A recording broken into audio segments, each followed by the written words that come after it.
Hello, ladies, gentlemen, and gender fluids of every denomination, and welcome to the Boiler Room. Woo! Here we are, obviously back in our Victorian submarine, which is slightly leaking, and we have a very special programme tonight, as requested by Katie Ward. So first off, let me introduce all my co-hosts. So I have Katie Ward with me. I'm loving the waving is still going on. I'm waving. Who doesn't like waving? I have Mark Jenkins. He's going to start as he means to carry on.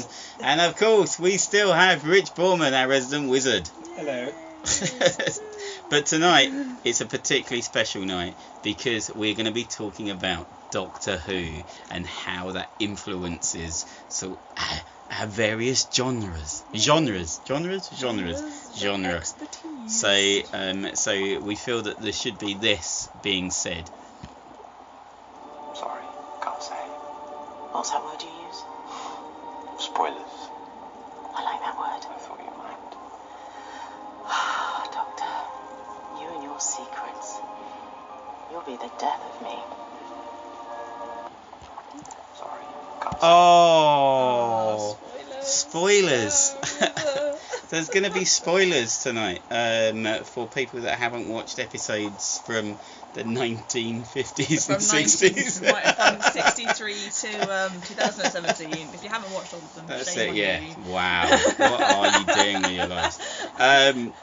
So what we're going to talk about tonight, we're going to talk about the amazing world that is Doctor Who, and how Doctor Who gets into all different things, how it gets into steampunk, how it gets into horror, how it gets into magic, and of course how it gets into so many of my books, because I'm a sad fan that tries to slip Doctor Who references in whenever I possibly can. So without any more spoilerific time, let's throw it straight over to Katie Ward, who is going to be doing a steampunk section on Doctor Who. I'm really excited. Go on then. Okay, sorry. So Doctor Who is widely amongst the steampunk community. There's a mutual sort of love amongst most steampunks. I mean, most steampunks I've met have all enjoyed or watched or have whole outfits inspired by Doctor Who. There's so much Doctor Who steampunk cosplay that I know we had this conversation briefly a couple of weeks ago, but I think Doctor Who is a steampunk thing. It might not be. You did think that. I didn't did you? think that, and I still do. Did we think that? No. Probably No, not. as Rich wasn't here. No. Mark has become monosyllabic and just making Guttural noises. the onomatopoeic Mark Jenkins. But I don't think it's steampunk, but it's not consciously steampunk. I don't think it's So, steampunk. It's no, science fiction. It is, but then I think it's maybe it's not steampunk, but then I would say it's been adopted then by steampunks to become. Hasn't everything been adopted by steampunks Oh yeah, in it some has. respect? But Doctor Who in more so because there's more steampunk in imagery happening in more modern Doctor Who. I've noticed, like when they have the Victorian sort of like the adventures set in Victorian times or that sort of time. Aren't those adventures set in Victorian times though? Aren't they just Victorian adventures? I mean, some have elements of steampunk in them, sure. I mean, Yeah. which is deliberate when you go to a planet which has got. But when they just go back in history, it's a science fiction program about time travel. They're in certain parts of history. The only thing which is out of place is the Doctor and possibly his companions. But then there was an episode, Matt Smith did an episode called The Crimson Horror, and it was this little red alien which takes over Diana Rigg. It does, yeah. Northern Diana Rigg. But that really was a steampunk episode. Yeah. And that was pushed to be a steampunk episode. Yeah. And this was the whole I'm going to probably pronounce this terribly wrong, the Paternoster gang, which is Madame Bastra, Jenny Flint, and Strax. Yes, And I do like those. my daughter, I like pointing this out, my daughter designed Madame Vastra's Sonic hat pin for Blue Peter. Oh, wow. So she won the Blue Peter competition. That's really cool. So she has a picture on her wall. She met Madame Vastra and Peter Capaldi and all that. But the thing is the whole issue for that is it's time travel, and the moment you go back in time and then start introducing things, you do make it Victorian, you do make it steampunk, but then it stops being a time travel episode because those things didn't actually exist back in time. So you're introducing something which wasn't there. To me, steampunk has always been that aesthetic where it is there. It's an accepted thing that there is technology. It just happens to be technology during the Victorian era. I guess, but then I don't know. I always think it's difficult to kind of pin something which is what is consciously steampunk anyway. Of course, yeah. It's steampunk isn't as a raw thing. It's an aesthetic, really. I mean, they have the books and it's the Victorian literature side, but it is the aesthetic. So in the eyes of an aesthetic thing. Yeah, no, I agree. I mean, it definitely has the steampunk aesthetic, but personally, I would say, is Doctor Who steampunk? No, it's not. It has moments where it hits that steampunk aesthetic, but then it probably has moments where it hits the I don't know. Oh yeah, the Call of Duty aesthetic, the whole thing of this what we're going to talk about tonight, it fits every genre you find. So I just think it's nice that steampunks have kind of adopted it. I think so. Yeah, I think it's too. one of those things where because it touches on history, and I think most steampunks have a healthy interest in actual history. Also, the Doctor met H.G. Wells as well. In Time Lash. It was an awful episode. It was okay. It was. But then he met H.G. Wells, and it was said in the story that it was the Doctor which inspired him to write science fiction, which I think is not. But then that's obviously fiction in itself. Anyway. But it was the Doctor that supposedly inspired Charles Darwin to. Sorry, Vincent Van Mark is once again miming. Didn't he have something to do with Leonardo da Vinci too? I think he's had Da something Vinci Rembrandt. I think he's met pretty much all of them. Most historical figures ever. I think when a series goes for as long as this one has, he's bound to slowly meet as many historical figures as possible. I mean I would argue that it's not a steampunk show. Yeah. So it's something which is enjoyed by steampunks. It occasionally has a steampunk aesthetic. Yeah. But I would say it's not a steampunk show. But do you have favourite steampunk episodes that you would say are typically steampunk? I really like the Crimson Horror. I don't think that was widely liked by a lot of people, but I really, out of the Matt Smith episodes, I quite enjoyed it. I think it's a Paternoster gang that were not liked by fans. There was a definite group of people that really liked them, expected them to get a spin-off and everything. I would quite like a spin-off of them. You didn't have Torchwood was over by then, I think. So there was a space for it. There was a space, but I think the hardcore fans hated it. Literally hated the characters. No, that's the thing with any Doctor Who episode. You're gonna get people who love it and then people who true. hate it. True, So, definitely. But no, So the Crimson whatever it's called. Crimson Horror. Crimson Horror. It's all set in Northern Land. It's Crimson Horror. Crimson Horror. With Diana Rigg. What's the little monster in that called? It's called Mr. Sweet. Yeah. Yeah. It was nice. I liked that one. Yeah, I enjoyed that one, and the aesthetic and the storyline, and obviously the Madame Vastra gang of samurai swords and a Santaras. It's good. I like them. I think they're great episodes. Yeah. So I'm a big fan of the Paternoster crew or gang, even though I don't know what they're bloody called. But yeah. But that was I think it's like you said, it's not a steampunk show, but it's adopted well by steampunks. Yeah. So what else? What else? Oh God! Like what else do I think? What other episodes? I mean, because you said it's episodes? steampunk, and you've only given us one episode. Oh yeah, and then obviously there's you could argue the Time Lash. Oh yeah, it's Time Lash. I was gonna say something else then. Sorry, I was gonna say the ruder version of that episode name, but then there's Time Lash. Yeah. Sorry, it's just whispered to me. The whisperings of yeah. I just had arcane whisperings from our local wizard. Then there was the episode. So innocent. Oh, the girl behind the fireplace with the clockwork robot, the android. Yes, I like that. Yeah. Yeah. I mean, Clockwork Punk, is that a thing? There's clock punk. Yeah, that's Clockpunk. that's pre-steampunk apparently. Okay. My friend told me, I was like, okay, Alright, all yeah. right. I get really confused after Diesel Punk and where things go. I mean, I think out of the Doctor Who, my favourite episodes are always the Victorian episodes. Oh, yeah. I love Talons of Wing Cheyenne. That's that's one of my favourite Tom that- Baker stories. Yeah, that is wonderful. I mean, steampunk wasn't even a thing then, so to actually like say it was a thing is brilliant. I would say so. I'm now being put off. Last week Katie was being put off, but this week Mark is managing to put me off. Yeah, Talents of Wing Cheyenne, horror at Fang Rock is awesome. So, but yeah, no, it's great. Yeah. So Good Doctor Who steampunk. So let's do a quick straw poll. Is Doctor Who steampunk? Let's have the eyes. Are you an eye steampunk? Or but not consciously.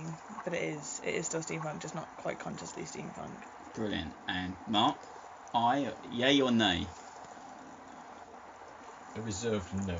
A reserved no. Okay. No. So and I'm pretty much on the fence. I haven't followed Doctor Who closely enough to be able to make an informed decision. Not since when it was first aired. yeah, I was going to say because obviously Richard's old enough to have seen William Hartnell first walking through the. You were standing in the scrapyard, weren't you? I was, He I was just there. I He was I need current. to polish that for you, sir. was He in was- Steptoe, which was filmed in the same location. He was the caretaker for the school. I may have made that up. And personally, I would say no, it's not steampunk. It's historic.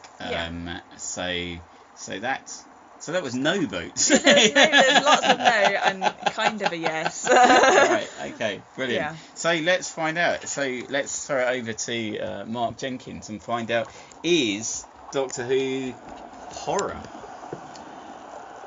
I've looked at it from the other angle. How much Lovecraft is in Doctor Who? Ah, brilliant. Oh yes. Oh. I would say certain elements of the 1980s stories, mainly the Tom Baker ones, Yeah. have been quite horror. Whether that's because Tom's in them, I don't know. But I like Tom. I like Tom. He's my doctor. My Doctor too. Yeah. He wasn't the first Doctor I saw. It's Don Pertwee, but Don. no. And the doctor. No, you know listen. You come to me on this day of my wife's wedding. You know listen. I'm not going to be able to watch any John Pertwee episodes ever again now without thinking of some Italian gangster boss. I love the fact that certain doctors are different people for people. John Pertwee is always going to be Wurzel Gummidge for me, and I hated Wurzel Gummidge. So, I like Wurzel Gummidge. So yeah. So John Pertwee, I like him as a doctor, but unfortunately I've always got that Wurzel Gummidge vibe in the back of my head. Oh no, it's the dandy. It's the dandy that comes out. Yeah, I like that. Yeah. Well, Lovecraft. Lovecraft in Doctor Who. I looked on the internet and I did find a very helpful chappie called Matthew Celestine. If Hello, you're out Matthew there. Celestine. Hi there. You wrote a blog or entry on Animus Old Dun blogspot in 9th of June 2010, a guide to Lovecraftian themes in Doctor Who. Thank you very much. I had a good look at it and I will agree. Plagiarised it completely. No. There's lots of pages as well. You've got like 5 solid pages of A4 text. That's sampling. And as I would look through it, I would say yes, pretty much everything he's written is true. There are elements from Lovecraftian storylines, mythos themes, and he's classified it as slimy tentacled horrors, lost civilizations, unearthly cities, demonic entities, things being godlike, and cosmic insignificance. Well, the main thread for Lovecraft is cosmic insignificance. So from the reams that he actually put down, I've winnowed it down to mainly the cosmic insignificant ones. So, First Doctor wrote one called the Time Meddler, which is an important element in Lovecraft's writings, the notion that mankind is insignificant in his place within the cosmos and powerless before a range of unknowable cosmic powers. So in Time Meddler, that one was labelled as being cosmic insignificant. There's also the Celestial Toy Maker, godlike powers, the 10th planet, cosmic insignificance. And I moved on to Ice Warriors, which has got quite a big theme in it because it's a lost civilization and there's reptilian creatures in it, which tarries with the elder things of the Mountains of Madness, because it's Ice Warriors are buried under ice for a long time, so that's very similar. There's also the Dominion and the Crotons, which is labelled for cosmic insignificance, and there's also one he missed, which is Seeds of Death. Crotons, yeah, you have them soup. Delicious croutons. Seeds of Death, which is Second Doctor, which is Ice Warriors attack Earth with seed pods containing fungus. Basically, So that's it's a thing, isn't it? No, that's the wrong one. That's is it? another one. Oh, sorry. Yeah, I'm getting sorry, to that. Sorry. That one's sort of like a fungal attack. We all know what that's like. Cuprinol. Cuprinol. Is it Cuprinol or Cuprinol? I don't know. Yeah, fence pump. And then it moves on, and we've got more of them like the Terravortans, Spearhead from Space. They're also cosmic insignificance, where people are very unimportant in things. Doctor Who and the Silurians, which is reptilians, lost civilizations, and cosmic insignificance, which is very similar to the Nameless City story.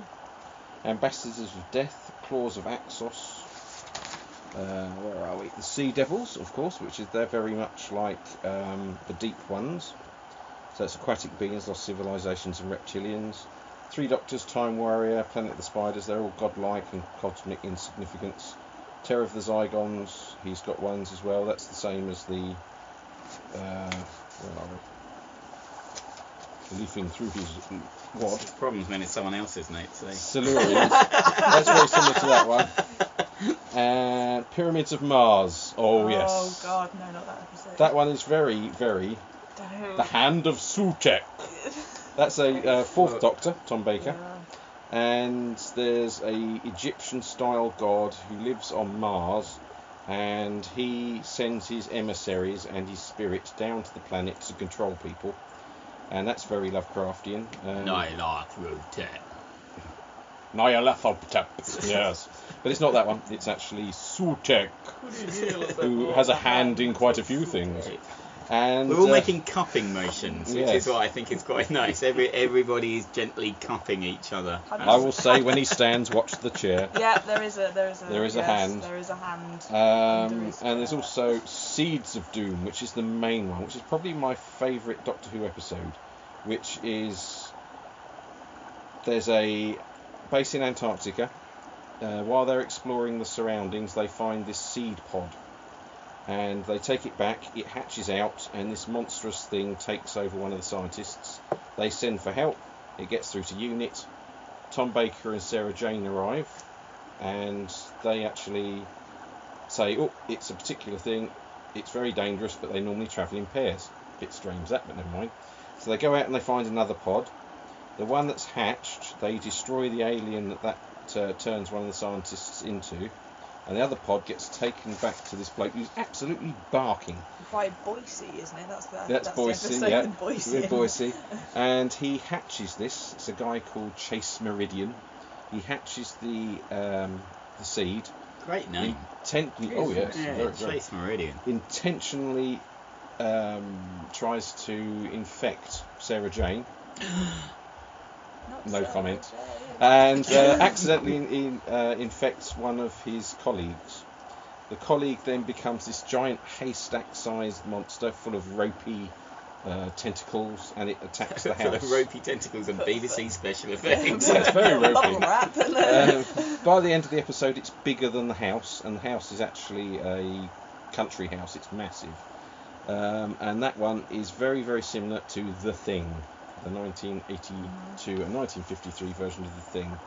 There's other ones as well which have got bits in, which are Horror at Fang Rock, Images of the Fendal, Power of Kroll, City of Death, Twin Dilemma, Greatest Show on Earth, Remembrance of the Daleks, Silver Nemesis, and Curse of Fenric. They've all got elements of Lovecraftian themes. So, let's throw that open to the vote then. And there's also some that actually wrote it into it. The Eighth Doctor spoke in a book of corresponding with Lovecraft and their shared love of ice cream. I think that was in one of the books. Right. Okay. There you go. Yes. So let's throw that open. So this is. So did H.P. Lovecraft in some way influence Doctor Who? So Mark, Yes. did H.P. Lovecraft? That was a definite An yes. emphatic yes. Yes. Yes. And Rich Well, based purely on the evidence presented here this evening, I've got to say yes. and Katie. From the episodes I've watched with Mark and how much he said it's a Lovecraftian episode, probably yes. Thank you for backing my play. And I would definitely say that's a yes from me too. So that's 4 yeses. So it's an emphatic yes. H.P. Yes. Lovecraft has influenced Doctor Who over the years, or definitely the writers of Doctor Who, Yes. if nothing else. The whole theme of an alien creature with great scientific ability is also Very Very Lovecraftian. Right, so we throw ourselves open because we have to, because otherwise he sacrifices us on a Y-shaped altar. I will indeed, yes. Again. Again. So, I'm Mr. waiting Rich Boarman, please. I'm waiting for your entry. Again. Oh god. Right, well, when somebody said that this was going to be a Doctor Who special, concerned me a little bit. That was Katie. It wasn't was me. Yeah, because as I said earlier, I'm suggested it. I'm a casual fan of Doctor Who. I don't have any sort of in-depth knowledge. Out. Sorry. Get out of the I boiler did room. follow it religiously as a child. Oh, so you have followed a religion in the past. Oh, The religion last of week Doctor Who. it was Yeah. all about atheism, but this week, I'm an ex-Doctor Who religious fanatic. And I saw everything probably from Tom Baker right through till the middle of Sylvester McCoy's era. Cool. Wow, you even stuck it through Colin Baker. Well done. I did, yeah. He wasn't there for long though, was he? I don't think. It was William long Brown. enough. There was the Trial of the Time Lord. It was 26 episodes long. Yeah, but Purple William Brown. Yeah, don't Harry. forget. He's not a big fan, so Yeah. he's only Casual watched the fan. whole Fan. massive middle Yeah. section of it. It was mainly because my 3 brothers doctors were watching. But then, of course, Katie informed me that there was an episode, or was it 3 or 4 episodes? Well, it was a story. A story called Battlefield, It was. where Get off my planet. Sylvester McCoy is mistaken for Merlin. Yeah. Which is interesting because Sylvester, the name is from Sylvestris, which means of the woods, which was one of Merlin's surnames. Oh. Bet you didn't know that. No. Every day's a school day. It is. It is. Did you know your school around the corner is run by someone called Dicker? Yes. That's my children's head teacher, It's interesting name, that. Mrs. Dicker. I bet she comes in for it. Sorry. Chloe has a Mrs. Herbert at her school. I apologise to the wonderful and lovely headmistress of my children's school. You may be listening to this. that clearly has made Mark laugh by walking past the sign of the school that said who the head teacher is. Sorry. Yeah, so I started thinking, of course, if you introduced any sort of technology to ancient cultures, it is going to be viewed as magic, isn't it? Of course, yeah.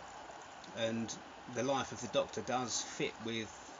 Doesn't Thor say some cool line about sort of like what we consider magic, you consider science, or Yeah. yeah. Or who is it that said magic is the world we give to things that science can't explain yet? I'm going to say it was you that said it because I just saw your lips move. I did say that, yes. But I think maybe somebody said it before Richard me. Boarman Right. by just now. Quote of the evening. Yeah, and of course the life of the Doctor, where he pops up at different stages through history, does fit with the idea of Merlin, who came in many different incarnations. I didn't realise that. You're going to tell us about Merlin next week, aren't you? I might, if you're lucky, yes. Thanks. if I get time to write it down. Wikipedia.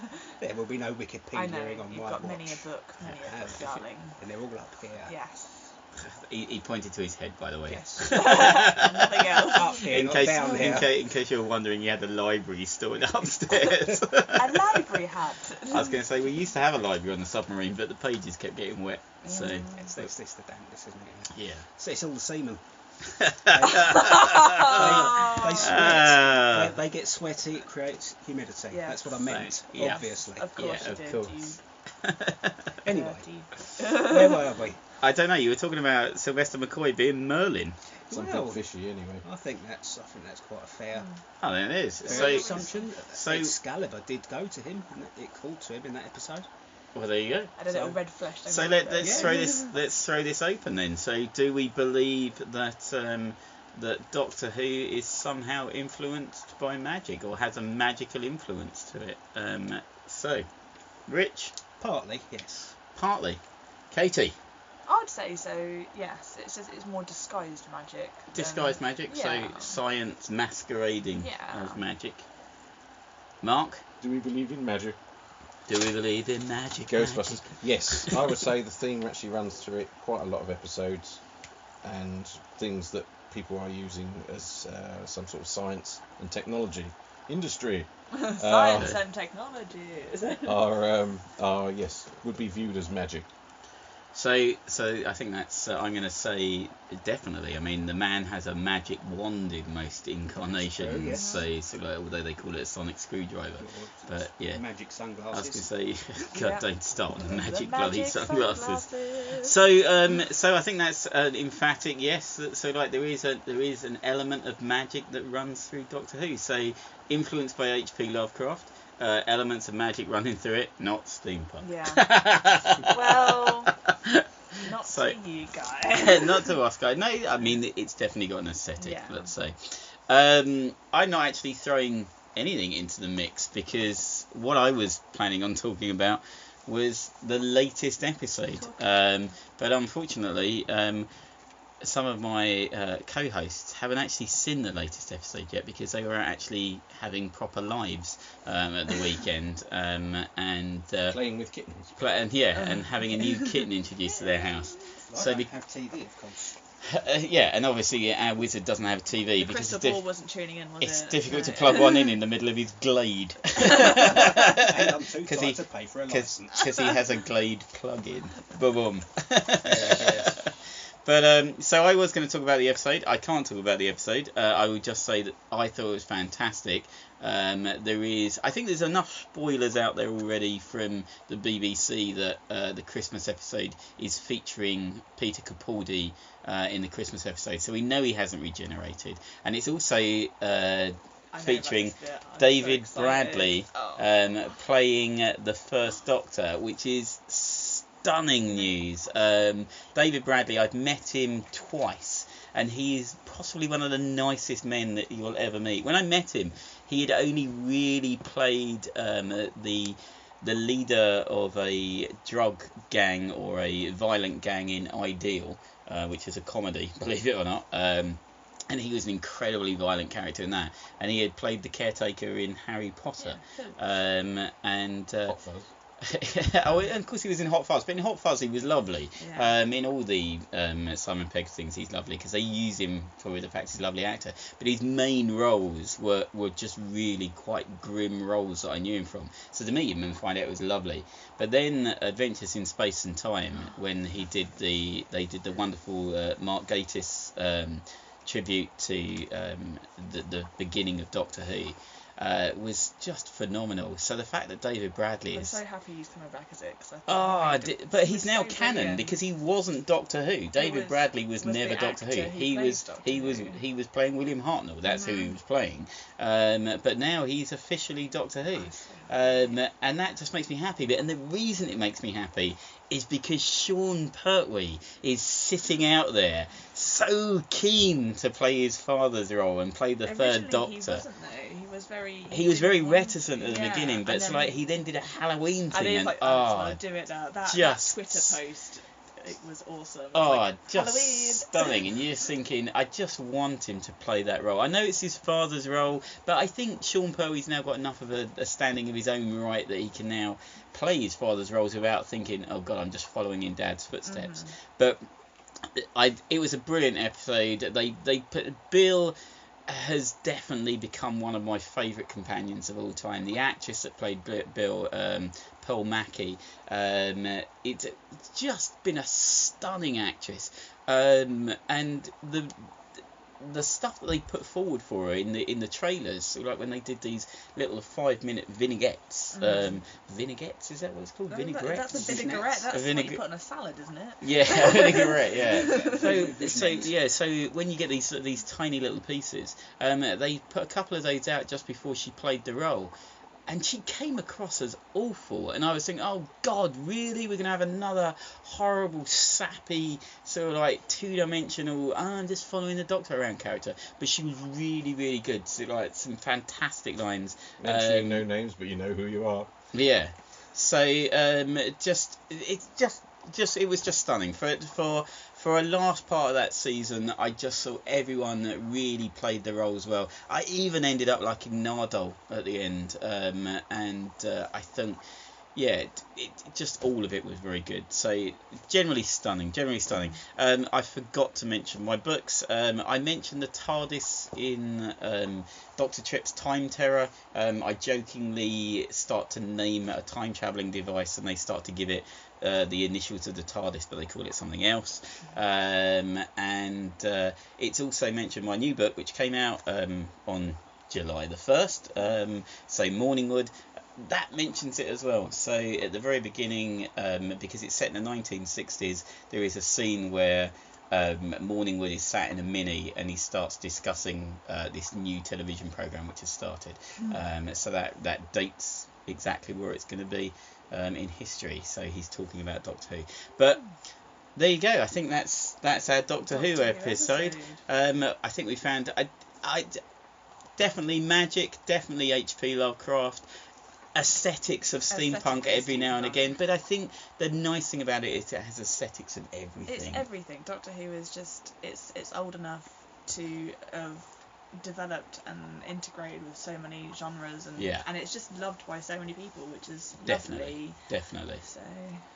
So there you go. So that was our Doctor Who episode. A bit of a unusual one for us, but I would just like to thank my co-hosts, Katie Ward. Thank you.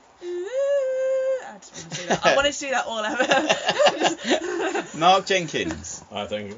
Rich Boarman. Thank you. And myself, Kit Cox. Thank you very much for coming to the Boiler Room. Bye-bye. Bye. Bye.